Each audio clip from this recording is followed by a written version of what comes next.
Hey, what's up, guys? Tom over at TFCIV MMA. Hopefully, everyone had a great weekend. Hope you guys enjoyed the fights last night for UFC Vegas 67. A lot of great performances on the card. Check out my post fight breakdown video. I kind of went through the whole card, went over my top performances.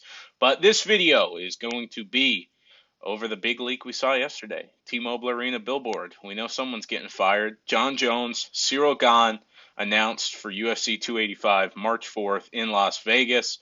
Dana White confirmed the news last night at his post-fight interview, post-fight press conference. You saw as soon as he sat down, he said, we're going to get right to the elephant in the room. And that is that Jon Jones making his long-awaited heavyweight debut. It's not against Francis Ngannou like we all expected. It's against Cyril Gane, but a great fight nonetheless. It's the GOAT's return. We can all agree Jon's the greatest MMA fighter of all time, so we're real excited to see him strive for even greater heights here with the heavyweight belt, especially against a really tough guy like Cyril Gane. Cyril had a very tough fight with Francis Ngannou, very close, could have went either way. So this is a fight I'm real excited for. We'll break down the fight later on in the video, but I just kind of want to go with my thoughts here, mainly about the Francis Ngannou situation. I mean, I'm excited we got Jon versus Cyril, but obviously the fight that we all thought we were going to get was Francis Ngannou versus Jon Jones.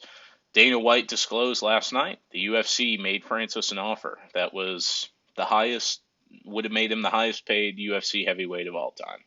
We have guys like Brock Lesnar, Daniel Cormier that were at heavyweight. Brock's obviously Dana even mentioned Brock, and he said Brock was selling a million pay-per-views every go.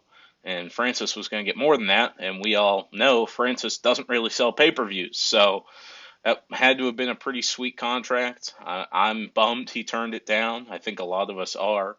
I'm not the biggest Francis fan, but he's entertaining to watch, and I really wanted the Jon fight. I think Jon Jones would have beat him. I think that's why he didn't come back, most likely, is like Dana mentioned.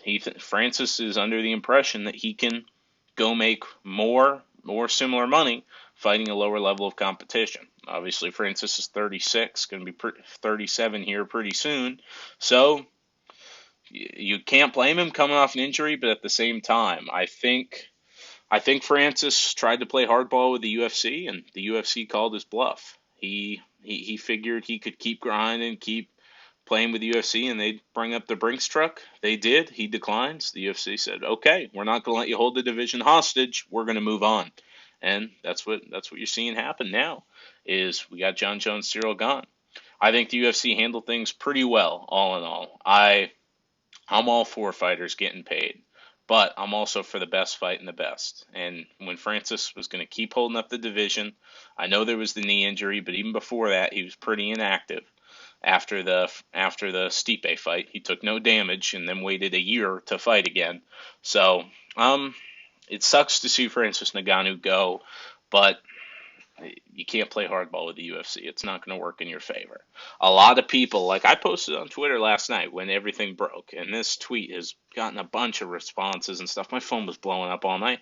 I said, I frankly think Francis needs better management around him because I think he got short-sighted on this one. I think he's under the impression he's going to go box Tyson Fury, but Tyson Fury's back to pro boxing now. He's not going to do these circus exhibition bouts, especially when everyone mentioned, well, Conor McGregor made $100 million.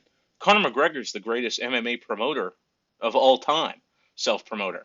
When it comes to self-promotion outside the octagon, Francis Ngannou sucks. He sells 300,000 pay-per-views. A guy that fights like he does, puts on the performances he does, he should be selling 500,000 to a million. But his self-promotion is horrible.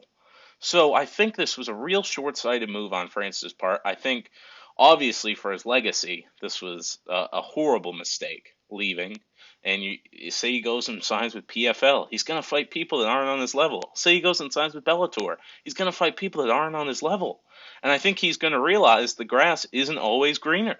Because he's under this impression he's going to get this Tyson Fury fight when I don't see the fight happening.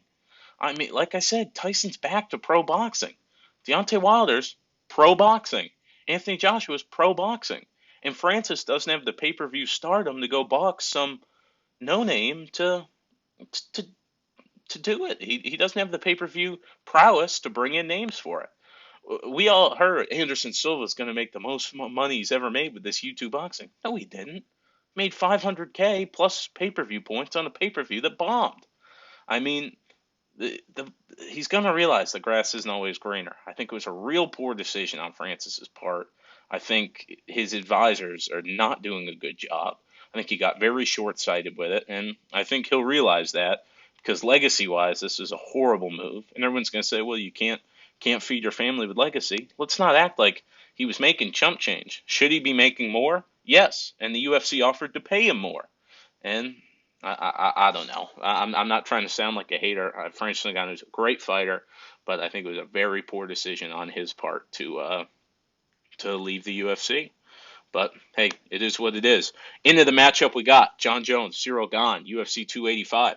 I'm real excited to see how heavy John Jones comes in on weigh-in day. He said 260, 265, and you see his interviews. He's looking beefy. But it'll be interesting. I think if the Francis fight shows us anything, that Cyril Gane is not the best wrestler.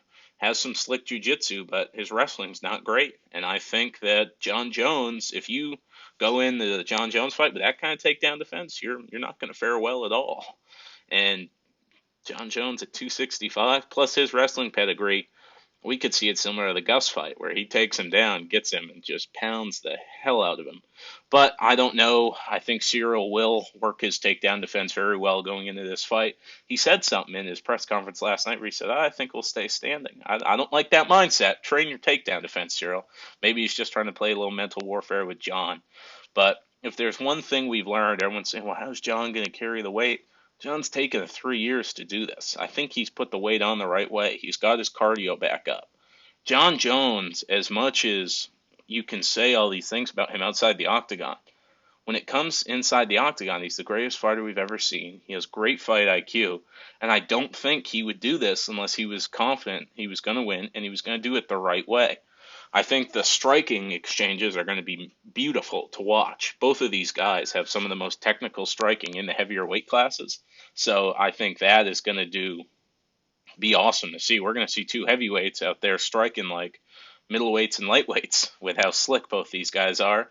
Obviously, John, very good with range, uses elbows, uses kicks, uses the elliptical and the knee pick very well, tears up those knees of the people he fights. That's one thing I thought would have been very bad for Francis if him and John fought, was John was going to tear up that recently repaired knee. And I think he'll do the same to Cyril, but I think the key to John winning here is his grappling, and I think he will utilize it and either win by a decision or possibly late round TKO, but due to ground and pound. So real excited. John Jones is coming in about a plus 110, which if John stays at plus money, I'll tell you, it'll be a several $1,000 bet on my part. Will probably be one of the biggest bets I'll ever place in my life because I am that confident. If you're ever going to give me the greatest combat sport athlete of all time at plus money, I'm going to take it. So great fight announced for UFC 285, March 4th. Hopefully we get some other awesome fights to the card. Rafael Fiziev, Justin Gaethje was announced for London. That's a banger. I favor Fiziev in that fight, to be honest, but going to be madness with those two, with him and Gaethje throwing at it. Usman Leon confirmed for that UFC in London as well.